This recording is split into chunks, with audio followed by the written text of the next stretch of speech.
الحمد لله حمدا كثيرا طيبا مباركا فيه. الحمد لله رب العالمين والعاقبة للمتقين، والصلاة والسلام على أشرف الأنبياء والمرسلين محمد وعلى آله وأصحابه وأتباعه إلى يوم الدين. قال الله تبارك وتعالى في القرآن العظيم: ومن أحسن قولا ممن دعا إلى الله وعمل صالحا وقال إنني من المسلمين. صدق الله العظيم.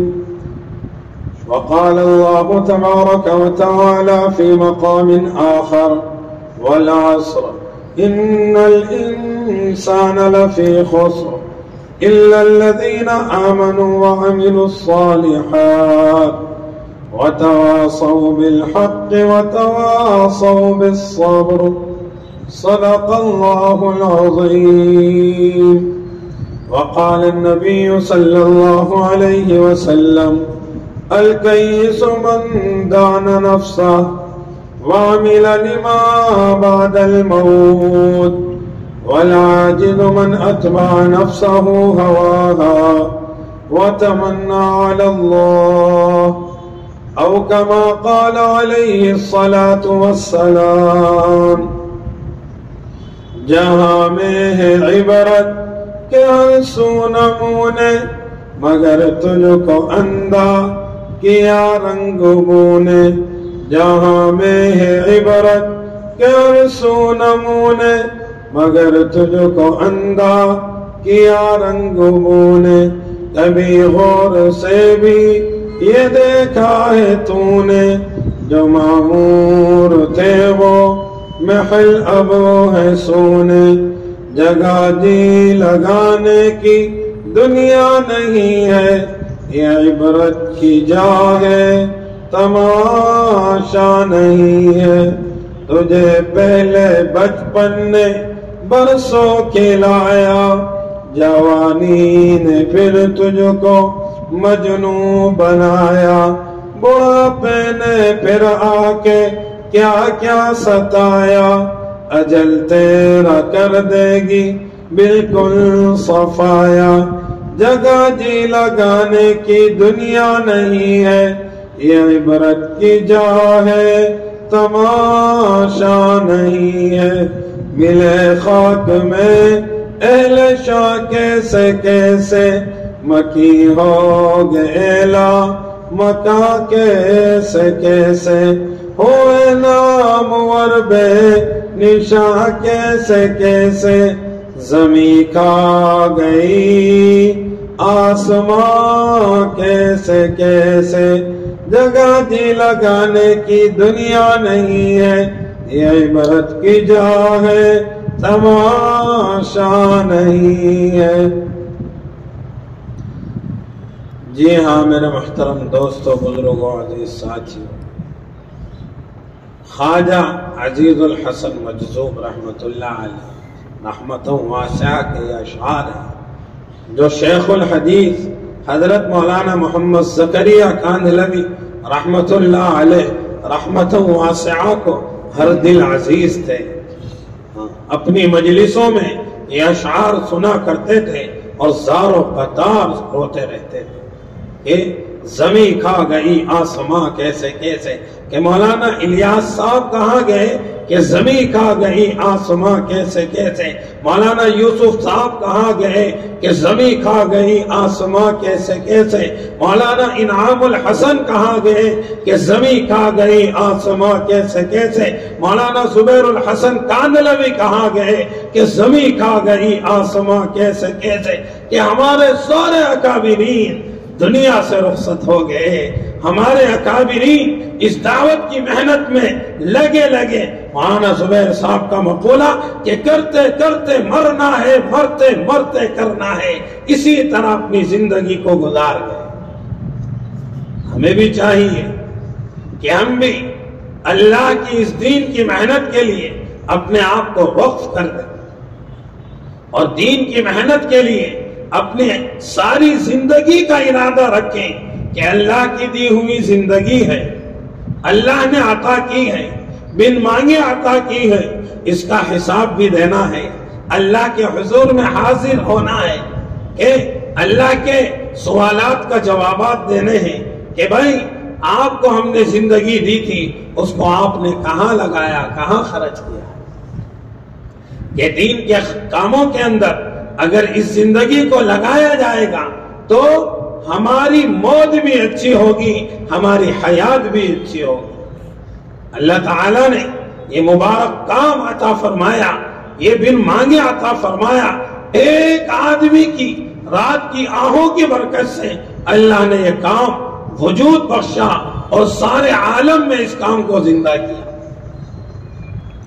اللہ تبارک و تعالی جس سے جو چاہے کام لے لے، اللہ کسی کا محتاج نہیں، لیکن جو دل میں درد رکھتا ہے اللہ اس کو قبول کرتے ہیں۔ ارشاد فرمایا وَمَنْ أَحْسَنُ قَوْلًا مِمَّنْ دَعَا إِلَى اللَّهِ وَعَمِلَ صَالِحًا وَقَالَ إِنَّنِي مِنَ الْمُسْلِمِينَ کہ کون شخص اس سے زیادہ اچھا ہوگا جو مخلوق کو اللہ کی طرف بلائے اور اللہ کی دعوت دے۔ وہی دنیا کے اندر سب سے اچھا شخص ہے۔ اللہ کس طرح فرما رہا ہے؟ کون ہوگا اس سے اچھا جو شخص اللہ کے دین کی طرف بلا رہا ہے۔ کس قدر اہمیت اور کتنا مبالغہ، اور اللہ تعالیٰ کتنی اہمیت سے اس بات کو ذکر فرما رہے ہیں۔ تو اس کے ساتھ ساتھ کہ ہم امت میں دعوت کو عام کریں کہ دین کو زندہ کرنے کے لیے محنت کریں، لیکن جتنا جس میں اخلاص ہوگا اس سے اتنا ہی اعتبار سے اس کے کام کے اندر رونمائی ہوگی اور پذیرائی ہوگی، اسی کے اعتبار سے اس کو قبولیت حاصل ہوگی۔ کہ اخلاص ہونا چاہیے کہ حضرت مولانا ابراہیم دیولا صاحب دامت برکاتہم العالیہ سہارنپور حضرت شیخ الحدیث مولانا عاقل صاحب کی خدمت میں حاضر ہوئے۔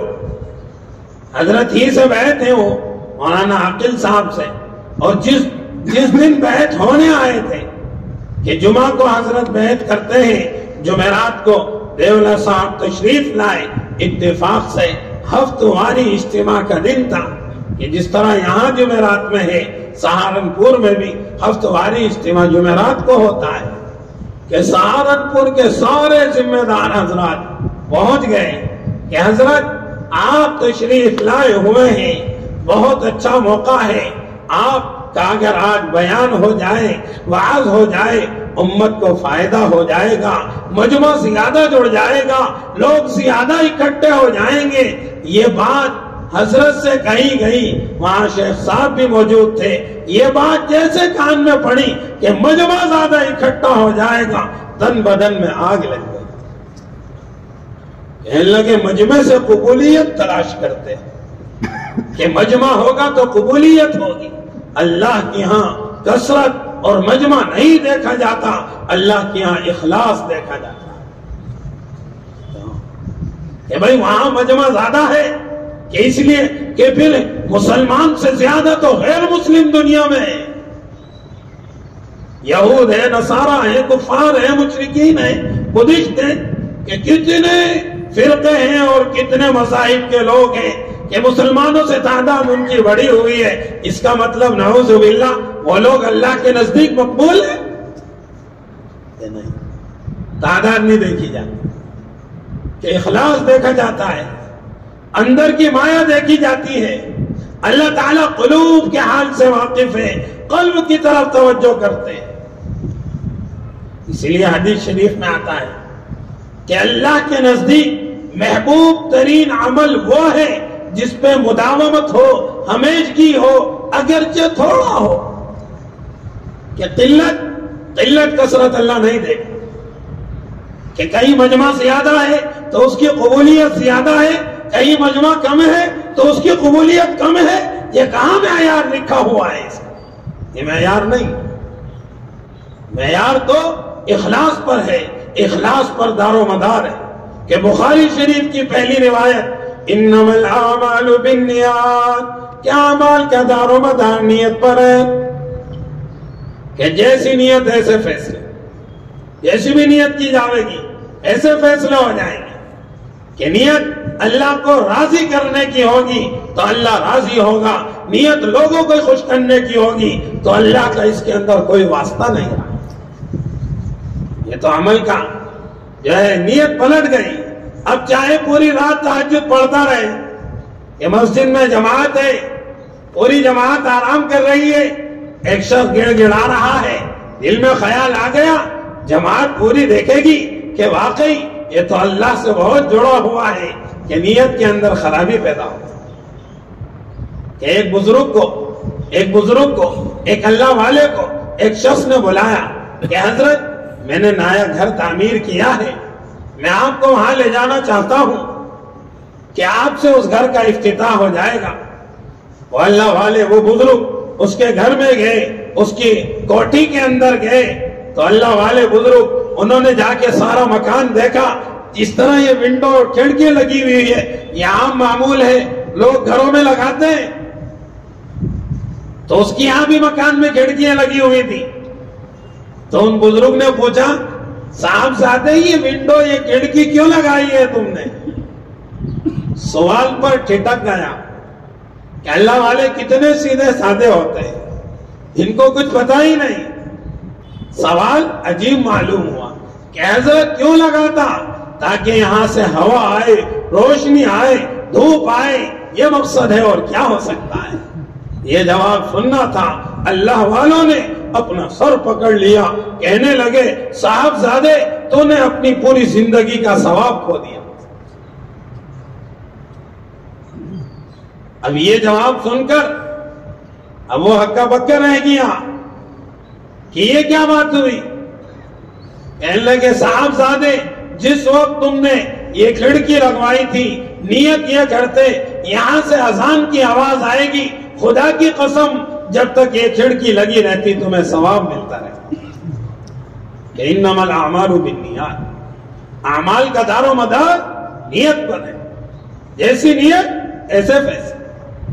کہ اگر یہ نیت کرتا تو کیا وہاں سے روشنی نہ آتی؟ کیا وہاں سے دھوپ نہ آتی؟ کیا وہاں سے ہوا نہ آتی؟ نہیں، وہ سب چیزیں آتی، لیکن نیت کچھ اور ہوتی، نیت اللہ کے لیے ہوتی تو اس نیت کا ثواب ملتا. ہماری بھی نیتیں درست ہوں، اللہ کی رضا ہمارا اولین مقصد بن جائے. کہ کثرت کی طرف نہیں، گہرائی کی طرف. کہ اس کے اندر گہرائی ہو. پھیلاؤ سے کیا ہوتا ہے؟ گہرائی ہونی چاہیے. عمل میں گہرائی پیدا ہوتی ہے. دیکھو میرے محترم دوستو بزرگوں، یہ للہیت پیدا ہونا، قلب کے اندر اللہ کی محبت کا آ جانا، ہر عمل کا اللہ کے لیے کر لینا، یہ ایسا مزاج بن جانا، یہ کوئی آسان کام نہیں ہے، کوئی کھیل نہیں ہے. کہ انسان دنیاوی امور کے لیے تو بہت زیادہ کوشش و محنت کرے، کہ دنیاوی چیزوں کو حاصل کرنے کے لیے بہت زیادہ کوششیں کرے، اور قلب کو بنانے کے لیے کوئی فکر نہ کرے کہ وہ ویسے ہی بن جائے گا. اللہ والے ویسے ہی اللہ والے بن جاتے ہیں. حضرت جی مولانا انعام الحسن صاحب 25,000 50,000 بعض مواقع میں 1,00,000 مرتبہ اس میں ذات ذکر اللہ کرتے تھے. جمنا نگر کا ہماری ہاں سہارنپور کے قریب ایک جگہ ہے، وہاں ایک اجتماع ہوا چند سال پہلے. دیولہ صاحب بھی تشریف لائے، لاٹ صاحب وغیرہ اور بھی بڑے بڑے حضرات. وہاں حضرت کو بھی دعوت دی گئی، شیخ الحدیث مولانا عاقل صاحب. تو وہ وہاں تشریف لے کر گئے، رات کو قیام کیا، اور پھر صبح کو فجر کے بعد وہاں ذکر کی مجلس لگی. سارے احباب تبلیغ اس کے اندر شریک ہوئے. پرانے حضرات جو تھے کہنے لگے حضرت جی مولانا انعام الحسن کا دور یاد آ گیا کہ وہاں کہ مدرسہ بھی چل رہا ہے، خانقاہ بھی چل رہی ہے، دعوت و تبلیغ بھی چل رہی ہے، کہ یہ تینوں چیزیں ایک ہیں، ایک دوسرے کی حریف نہیں، ایک دوسرے کی رفیق ہیں. تینوں چیزوں کے لے کے چلنا ہے. حضرت جی مولانا طلحہ صاحب مامو جان رحمت اللہ علیہ رحمتوں واسعہ ہمیشہ فرمایا کرتے تھے کہ تینوں کاموں کو ایک ساتھ لے کر چلنا. حضرت کے بعد جماعت کی تبلیغ کی جو ہے کثرت سے آمد جاوت تھی اور وہاں آتے تھے. حضرت کہتے تھے کہ جب چلہ لگا کے آؤ تو خانقاہ میں بھی وقت گزارو. حضرت جی مولانا الیاس صاحب رحمت اللہ علیہ رحمتوں واسعہ میوات وغیرہ کے اجتماع کے بعد بڑے بڑے اجتماع کہ سینکڑوں ہزاروں لوگوں کا اجتماع، وہ تو ابتدا تھی، اب تو معاملہ لاکھوں میں پہنچ گیا، کہ رائے منڈ میں، کہ لاکھوں میں، کہ بنگلہ دیش میں، کہ لاکھوں میں، کہ سیڑھی چڑھے، لیکن پھر بھی ہزاروں تک بات ضرور تھی کہ میوات میں اجتماعات میں جاتے تھے، وہاں وقت لگاتے تھے، لوگ حضرت کے ہاتھ چومتے تھے، لوگ حضرت کے پاس جو ہے ہدایت حاصل کرنے اور راہ راست حاصل کرنے آتے تھے، مجمع جمع رہتا تھا. تو حضرت وہاں کے اجتماع کے بعد فوراً رائے پور تشریف لے جاتے تھے، رائے پور کے خانقاہ کے اندر، کہ یہاں بڑے بڑے اجتماعات میں بیٹھ کر قلب کے اندر خدا نہ خواستہ کدورت نہ پیدا ہو جائے کہ الیاس تو بھی کچھ ہے، الیاس تو کچھ نہیں ہے، یہ اللہ کا فضل ہے، اللہ تجھ سے کام لے رہا ہے، اللہ کسی کا محتاج نہیں ہے کہ موسیٰ کو فرعون کے گھر میں پروا دے، وہ اس کی شان ہے، اللہ کسی کا محتاج نہیں ہے. یہ تو اللہ کی شان اور اللہ تعالیٰ کا عظیم احسان ہے کہ ہمیں اپنی دعوت و محنت کے لیے اور دعوت و تبلیغ کی محنت کے لیے قبول کر لیں. یہ تو محض اس کا احسان ہے، ورنہ کام لینا چاہے غیروں سے بھی لے سکتا ہے، مسلمانوں کا محتاج نہیں، حتیٰ کہ انسانوں کا محتاج نہیں، جس سے جی چاہے کام لے لے. لیکن اعمال کے اندر اصل گہرائی پیدا کرنا، یہ گہرائی پیدا ہو جائے، اخلاص للہیت. حضرت یہ بھی فرماتے ہیں کہ ایک تو یہ کہ مجمع کو نہیں دیکھنا، گہرائی کو دیکھنا ہے کہ گہرائی پیدا ہو، اس کے لیے تنہائی میں بھی اللہ کو یاد کرنا پڑتا ہے کہ قلب پر الا اللہ کی ضربیں لگتی ہیں اور لا الہ الا اللہ کہا جاتا ہے کہ غیر کو اپنے دلوں سے نکالنا اور ایک اللہ سے ہونے کا یقین اپنے دل کے اندر جما لینا. کہ یہ ہو کہ اللہ تعالیٰ نے نبیوں کی جیسے عظیم و ہستیاں تھی، انبیاء کا مقام بعد والے کوئی کسی کو حاصل نہیں ہے، لیکن نبیوں کی ایسی اللہ تعالیٰ نے آزمائشیں بھی کی، ان کے ایمان کو ٹٹولا ہے. آزمائشیں کہ جب کوئی محنت کے لیے دین کی خاطر لگتا ہے تو اللہ کی طرف سے کچھ آزمائشیں بھی آتی ہیں. اور دنیا تو راحت کی جگہ ہے ہی نہیں.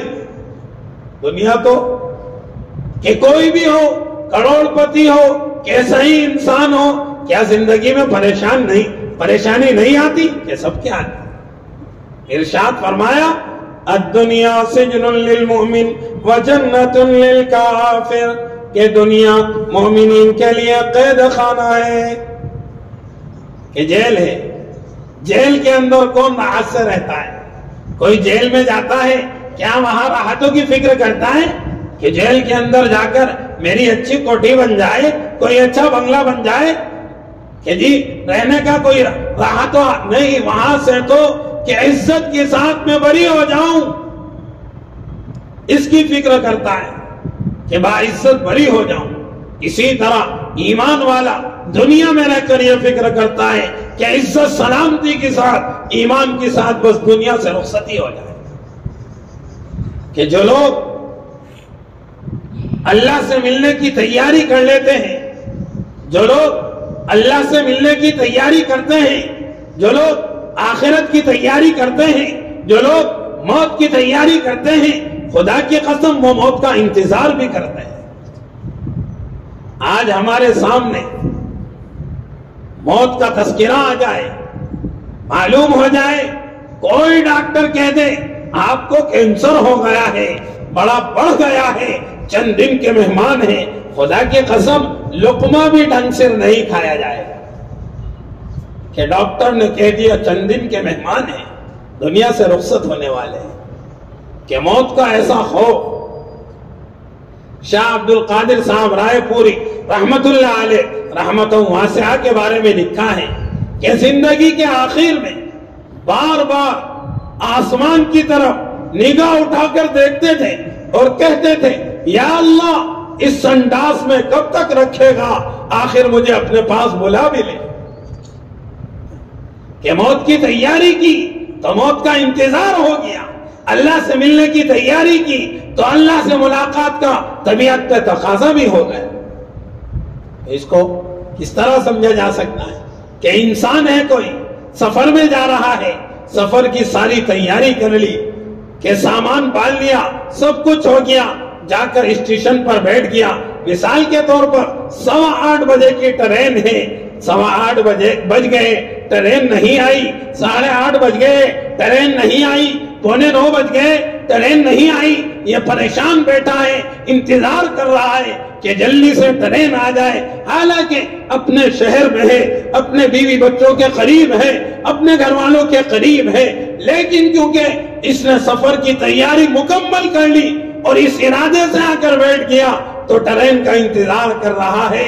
اس کے لیٹ ہونے پر اس کو دشواری اور جو ہے دل کے اندر خلجان پیدا ہو رہا ہے کہ جلدی سے آ جائے اور میرا سفر شروع ہو جائے۔ کیوں؟ کیونکہ تیاری کر چکا۔ اسی طرح جو لوگ موت کی تیاری کر لیتے ہیں ان کو موت کا انتظار ہونے لگتا ہے کہ مومن کے جب قریب موت آتی ہے تو اچھل پڑتا ہے موت کی طرف، اور فاسق فاجر گنہگار جب اس کے طرف موت آتی ہے چہرے کا رنگ بدل جاتا ہے، چہرہ کا جو ہے رونق ختم ہو جاتی ہے اگر تیاری نہیں۔ حضور پاک صلی اللہ علیہ وسلم نے ارشاد فرمایا اکثروا ذکر حازم اللذات یعنی الموت، اکثروا ذکر حازم اللذات یعنی الموت، کہ لذتوں کو توڑنے والی چیز موت کو کثرت سے یاد کیا کریں، کہ روزانہ مراقبہ موت ہو کہ ہمیں مرنا بھی ہے، دنیا سے جانا بھی ہے، قبر کے گڑھے میں ہمیں رکھا جائے گا، ہمیں ڈالا جائے گا، سوال جواب ہوں گے، جواب دینا پڑے گا، اس پوری زندگی کا ہمیں حساب دینا ہے۔ جب دل کے اندر یہ خیالات ہوں گے تو انسان دنیا میں زیادہ الجھے گا نہیں۔ ہمارے اکابرین کہ دنیا کی حقیقت ان کے سامنے کھل چکی، اسی لیے دنیا میں وہ جی ہی نہیں لگاتے تھے کہ جگہ جی لگانے کی دنیا نہیں ہے، یہ عبرت کی جا ہے تماشا نہیں ہے، تجھے پہلے بچپن نے برسوں کھلایا، جوانی نے پھر تجھ کو مجنوں بنایا، بڑھاپے نے پھر آ کے کیا کیا ستایا، اجل تیرا کر دے گی بالکل صفایا، جگہ جی لگانے کی دنیا نہیں ہے، یہ عبرت کی جا ہے تماشا نہیں ہے، کہ اجل تیرا کر دے گی بالکل صفایا۔ اجل موت آئے گی تو ساری چیزوں کو ختم کر جائے گی، کتنی ہی امیدیں ہوں، کیسے ہی پلاننگیں ہوں، کیسا ہی کاروبار ہو، کیسی ہی فیکٹریاں ہوں، سب یہیں دھری رہ جائیں گی، تنے تنہا جائے گا، نہ بیٹا ساتھ ہوگا، نہ بیٹی ساتھ ہوگی، نہ مال و دولت ساتھ ہوگا، نہ فیکٹری ساتھ ہوگی، نہ دکان ساتھ ہوگی، کوئی چیز ساتھ نہیں جائے گی، تنے تنہا جائے گا، کہ سب کچھ یہیں رکھا رہے گا۔ کہ دنیا کو سب کچھ سمجھتے ہیں، آخرت کی فکر نہیں کرتے۔ اللہ تعالیٰ آخرت کی فکر عطا فرما دے۔ ہاں، اللہ سے مانگنا بھی چاہیے اللہ مانگنے سے خوش ہوتا ہے کہ دنیا کے اندر کسی سے مانگنے جائے، ایک مرتبہ جائے، کسی نہ کسی درجے میں دے دے گا، دوبارہ جائے منہ ناک بنائے گا، چلو پھر بھی دے دے گا، تیسری مرتبہ کہے گا اس نے تو ہلا بنا لیا، بار بار موقع موقع سے آ کے مانگتا ہے۔ وہ تو تنے تنہا اللہ کی ذات ہے جو مانگنے سے خوش ہوتی ہے۔ اللہ کہتا ہے ادعونی استجب لکم، تم مجھ سے مانگو میں تمہاری دعاؤں کو قبول کروں۔ کہ وہ دینے سے خوش ہو رہا ہے کہ رات کے تیسرے پہر میں آسمان دنیا پر فرشتے سے کہتا ہے کہ اعلان کرو ہے کوئی مانگنے والا کہ میں اس کی مانگ پورا کروں، ہے کوئی رزق طلب کرنے والا کہ میں اس کو رزق عطا کروں، ہے کوئی مغفرت طلب کرنے والا کہ میں اس کی مغفرت کروں، کہ دینے والا انتظار میں ہے، اعلان کر رہا ہے، لینے والا غفلت کی نیند سو رہا ہے۔ ہم نے تو سب کچھ بدل کے ڈال دیا، اپنی تعلیمات کو بدل دیا، اپنی سوچ بچار کو بدل دیا، اپنی چال ڈال کو بدل دیا، اپنے لباس کو بدل دیا، اپنے چہرے مہروں کو بدل دیا، لیکن ہمارے دل میں اتنا سا خیال پیدا نہ ہوا کہ نبی کی سنتوں کو کٹا کر نالی میں بہا دیا۔ دل میں خیال پیدا نہ ہوا، نوجوانوں نے تھوڑے سے حالات دیکھے تو کرتا پجامہ سنتی لباس اتار کر انگریزی لباس زیب تن کر لیا، اتنا سا خیال پیدا نہ ہوا۔ داڑھی کاٹا کر نالی میں بہا دی، اتنا سا خیال پیدا نہ ہوا۔ ٹائی لگا لی، عیسائیوں کا شعار اختیار کر لیا، اتنا سا خیال پیدا نہیں ہوا کہ میں کدھر جا رہا ہوں، مجھے بلایا کدھر جا رہا ہے، میں رخ کدھر کا اختیار کرتا ہوں۔ اللہ ہمیں صحیح سمجھ عطا فرما دے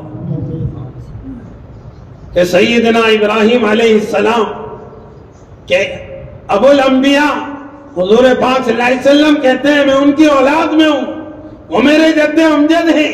اللہ نے کیسی کیسی آزمائش ہے، کیسی کیسی آزمائش ہے کہ بادشاہ وقت نمرود کہتا ہے کہ اس شخص کو جلا کر راکھ کر دیا جائے، کہ اس کے لیے خطرناک قسم کی آگ جلائی جائے، کہ سیدنا ابراہیم علیہ السلام کے لیے بادشاہ وقت نمرود کے کہنے پر خطرناک قسم کی آگ جلائی گئی، جس کا ایندھن 1 ماہ تک اکٹھا کیا گیا۔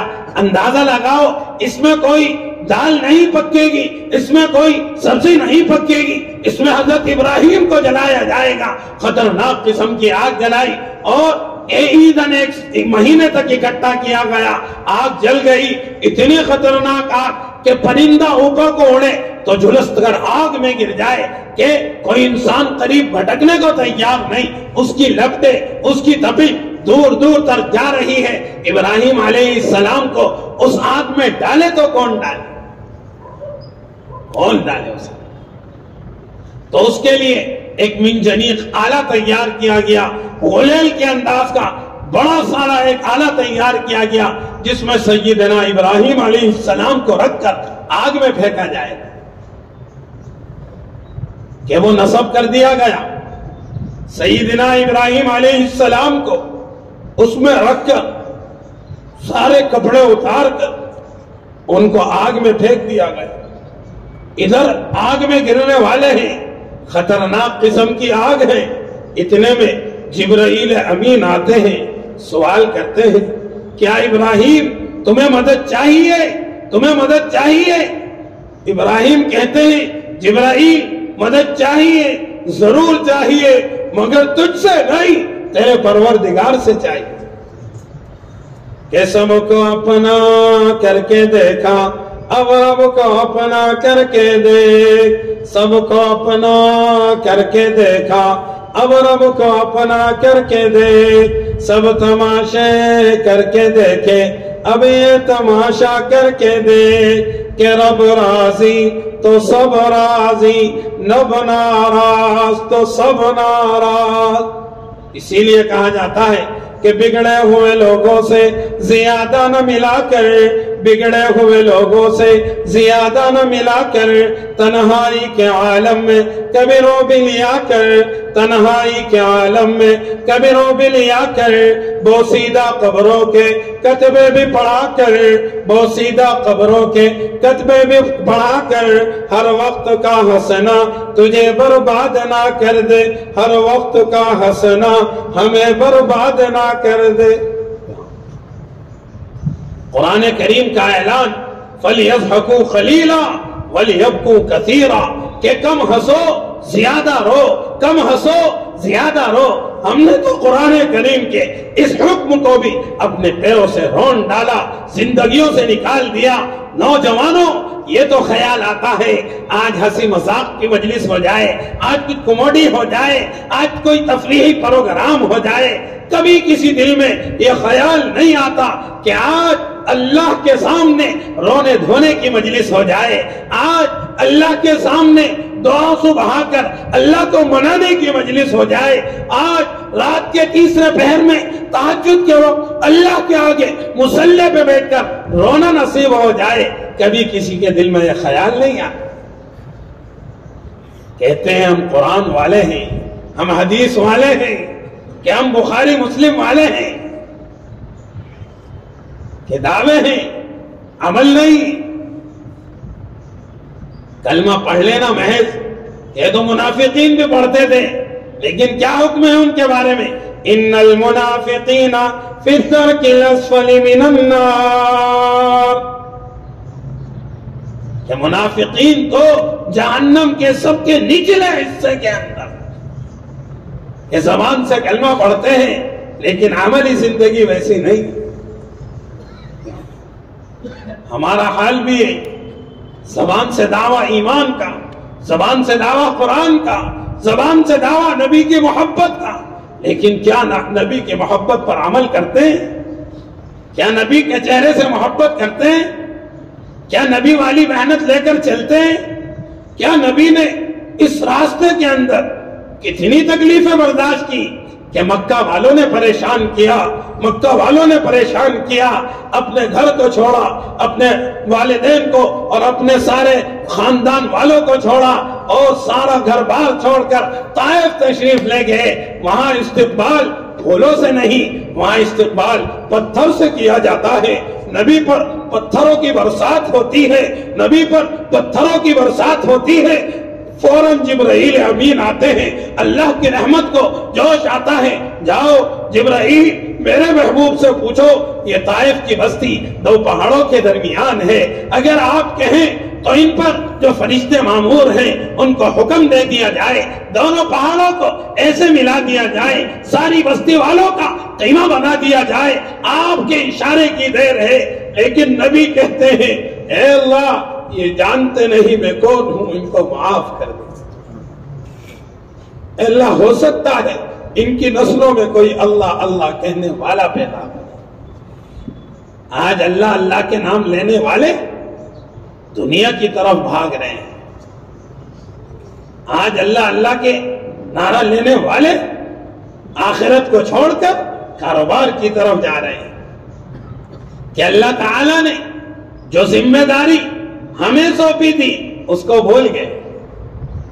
ارشاد فرمایا وَمَا خَلَقْتُ الْجِنَّ وَالْإِنسَ إِلَّا لِيَعْبُدُونَ کہ ہم نے انسانوں کو اور جنات کو اپنی عبادت کے لیے پیدا فرمایا ہے۔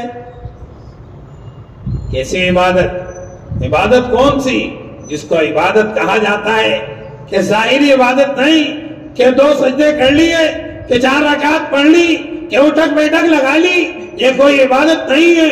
نماز صحابہ والی نماز چاہیے، نماز وہ چاہیے جو اللہ کے نبی پر نازل ہوئی ہے، نماز وہ نماز چاہیے جن 2 رکعت سے آسمان ہل جاتا ہے، عرش ہل جاتا ہے، اللہ کے فیصلے بدل جاتے ہیں، وہ والی نماز چاہیے۔ 4 ڈھمکیاں لگا کے نماز نہیں ہے کہ شیخ زکریا نانا جان رحمت اللہ علیہ رحمت واسعہ نے فضائل اعمال فضائل نماز میں قصہ نقل کیا ہے کہ کوفہ کے اندر ایک قلی رہتا تھا، نہایت دیانت دار، امانت دار، اس کی امانت داری دیانت داری مشہور تھی. ایک مرتبہ وہ سفر میں جا رہا تھا، گھر سے سفر کے ارادے سے نکلا. ایک شخص آیا، معلوم کیا، کیوں بھائی کہاں کا ارادہ ہے، کس شہر جا رہے ہو، کس طرف سفر ہے؟ اس نے کہا فلاں شہر کا ارادہ رکھتا ہوں. اس شخص نے قلی سے کہا میں بھی تمہاری ساتھ چلنا چاہتا ہوں، اگر اجازت ہو. اس نے کہا 1 دینار اجرت میں دوں گا. اس نے کہا کیوں بھائی کیوں نہیں، انسانی تو انسان کے کام آتا ہے، ضرور میں آپ کو لے کر جاؤں گا. وہ شخص قلی کے ساتھ سواری پر سوار ہوتا ہے. چلتے چلتے وہ راستہ ایک دوراہے پر پہنچتا ہے. وہاں پہنچ کر شخص قلی سے سوال کرتا ہے کیوں بھائی کون سے راستے کا ارادہ ہے، کون سے سڑک پر کو جاؤ گے؟ وہ شارع عام کی طرف اشارہ کرتا ہے کہ یہ عام راستہ ہے، میں یہی جانتا ہوں، اس پر کو جاؤں گا. وہ شخص کہتا ہے دوسرے راستے کی طرف، یہ اس سڑک پر کو چلو، بڑا سرسبز و شاداب ہے، سواری کے لیے بھی سہولت کا ہے. قلی کہتا ہے میں یہ راستہ نہیں جانتا. وہ شخص کہتا ہے میں جانتا ہوں. قلی اس کے کہنے پر اس راستے پر کو چل پڑتا ہے. کچھ دور چلنے کے بعد وہ راستہ ایک دوراہے پر ایک جنگل بیابان میں جا کر ختم ہو جاتا ہے. وہاں جا کر قلی دیکھتا ہے وہاں تو بہت ساری لاشیں پڑی ہیں، بہت سارے مردے پڑے ہیں. وہ تو ایک جنگل بیابان ہے، وہاں تو مردوں کا ڈھیر ہے.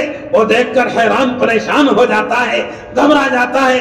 ایک دم وہ شخص سواری سے اترتا ہے، قلی کو مارنے کے لیے خنجر نکالتا ہے. قلی کہتا ہے خدا را یہ سواری بھی تو لے لے، یہ مال و دولت بھی تو لے لے، لیکن میری جان بخش دے. اس نے کہا نہیں، خدا کی قسم پہلے تجھے جان سے ماروں گا، اس کے بعد تیری سواری اور مال و دولت لوں گا. اس حیرانی پریشانی کے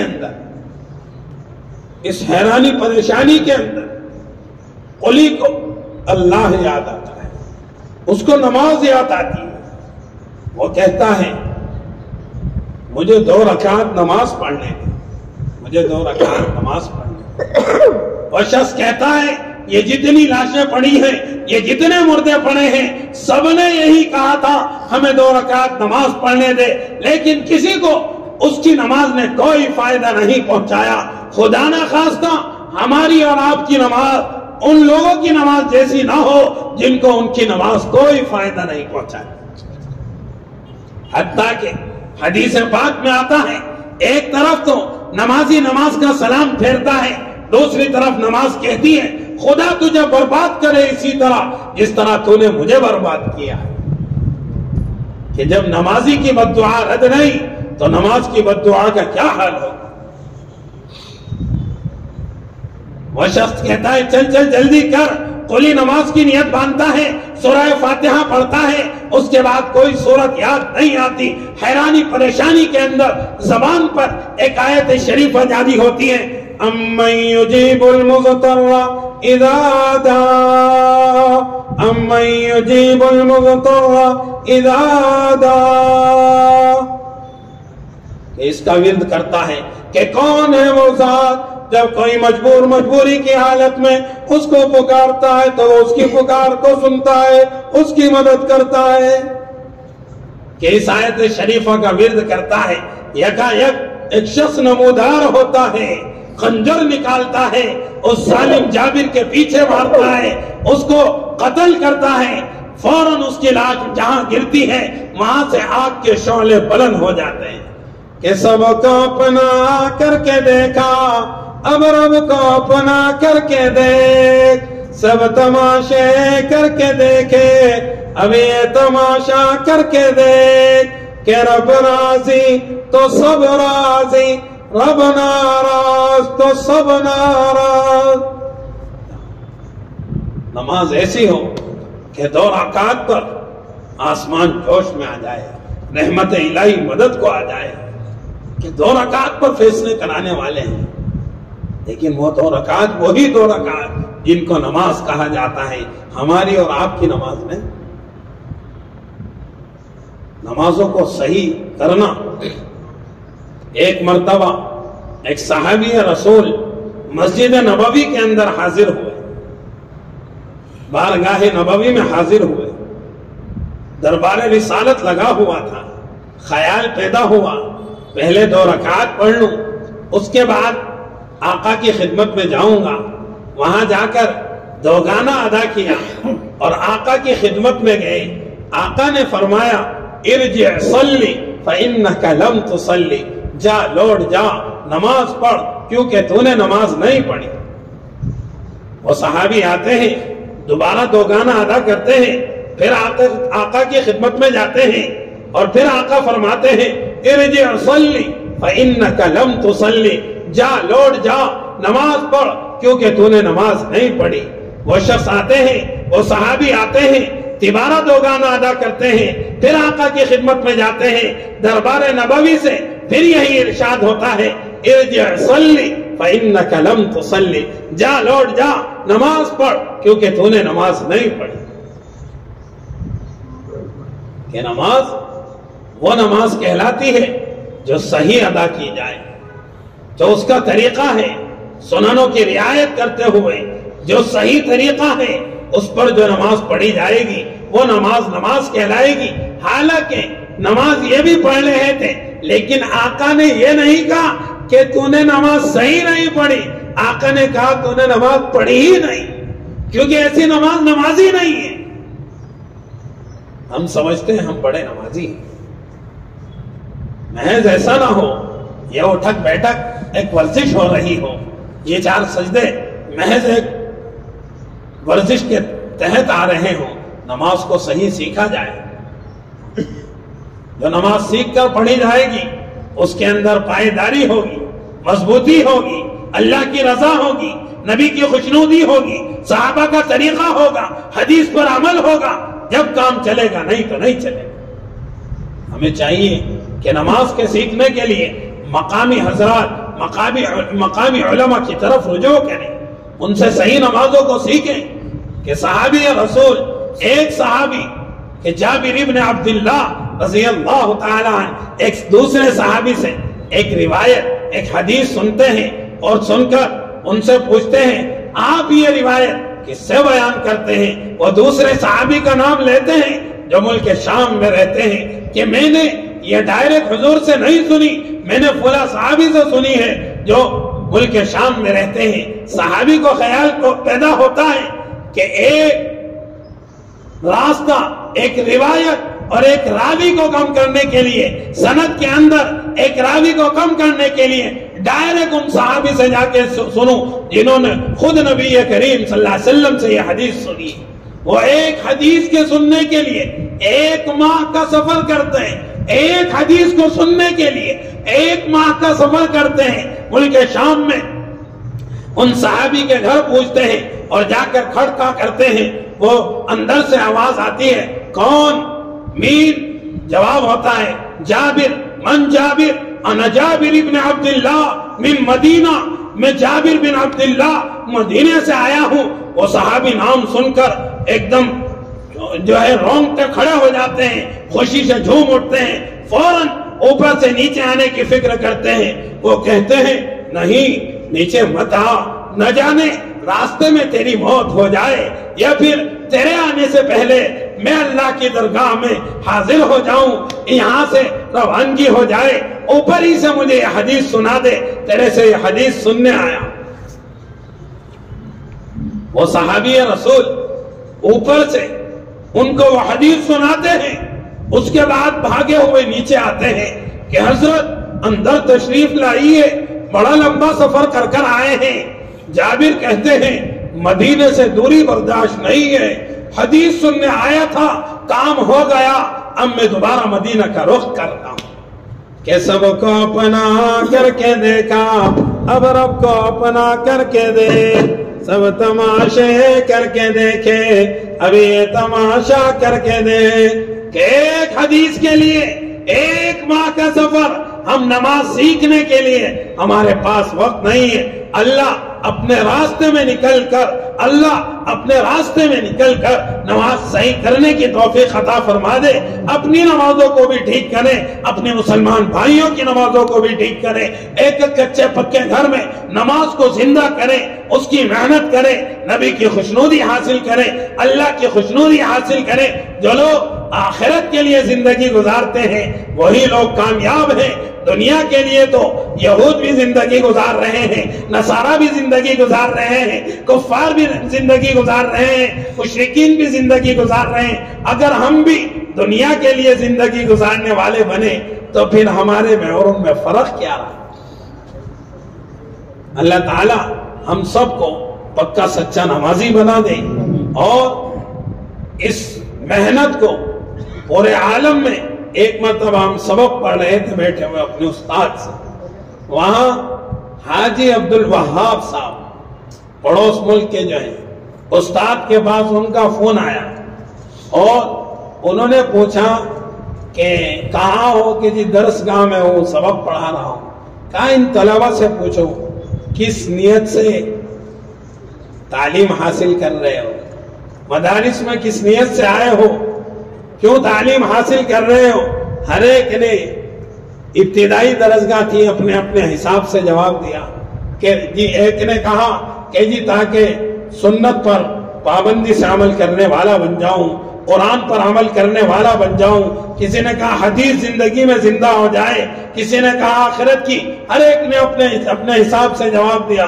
انہوں نے کہا حاجی عبد الوہاب صاحب نے کہ ان سے کہو بیٹا بڑی نیت کرو، جیسی نیت ہوگی ایسے فیصلے آئیں گے، نیت کرو کہ انشاءاللہ یہاں قرآن اور حدیث کی تعلیم حاصل کر کر ایک کچے پکے گھر میں اس قرآن اور حدیث کی تعلیم کو پہنچاؤں گا، کہاں ہی تک بھی پہنچاؤ، نیت کی وجہ سے اللہ ثواب عنایت کرے گا۔ تو ہماری نیت ہو پورے عالم کے اندر دین کو زندہ کرنے کی، کہ اللہ کی توفیق سے ہوگا۔ نیت کرنا ایک دل کا وہ کام ہے، دل سے ارادہ کریں تو اللہ کے ہاتھ سے انشاءاللہ بہترین فیصلے ہمارے لیے کیے جائیں گے۔ اسی محنت کے لیے اور اسی کے لیے ہمیں انشاءاللہ اللہ کے راستے میں نکلنا ہے، اور جو اللہ کی دی ہوئی زندگی ہے اس کو اللہ کے راستے میں لگانا ہے، کہ من کان للہ کان اللہ لہ، جو اللہ کا ہو گیا اللہ اس کا ہو گیا۔ ہم اللہ کے کام کے لیے نکلیں گے، اللہ ہمارے کام کو بنائے گا۔ اس ارادے کے ساتھ نکلیں کہ یہ اللہ کا کام ہے، اللہ ہمارے گھر بار کو چلائے گا۔ زیادہ سے زیادہ اس کے اندر دیکھو نام لکھوائیں انشاءاللہ۔